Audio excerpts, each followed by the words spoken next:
কি বলছে প্রশ্নটা দেখিস, কি বলছে, লিটার এটিএম প্রতি মোল প্রতি কেলভিন এককে আর এর মান নির্ণয় করো। ঠিক আছে, তো কোথা থেকে আনা যায় এখানটা, এটা দেখিস ভালো করে দেখিস কিন্তু কোথা থেকে।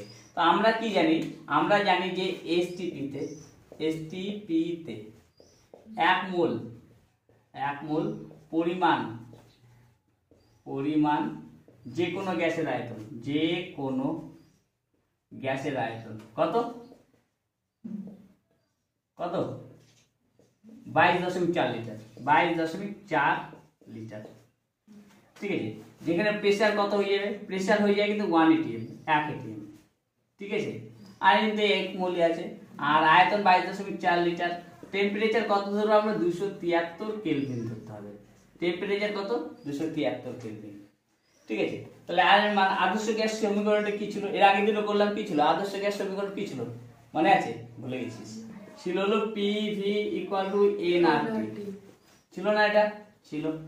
এখানে কার মান বের করতে বলছে, আর এর মান। তারকে বাদিকে আমরা এইভাবে লিখতে পারি, বা nRT = PV, ঘুরিয়ে লিখলাম জাস্ট।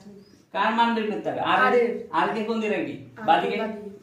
আর = PV/NT হবে। P কত ধরেছি আমরা, P এর ভ্যালু কত, 1 atm, 1 atm লিখলাম। V মানে আয়তন, আয়তন কত, 22.4 লিটার, 22.4 লিটার। আর N কো মোল কত, 1 মোল। আর T মানে টেম্পারেচার, উষ্ণতা কত, 273 কে। যদি এটা আমি ভাগ করি, কত চলে আসবে, এটা ভাগ করলে আসবে 0.0821। ঠিক আছে, এটা আসবে।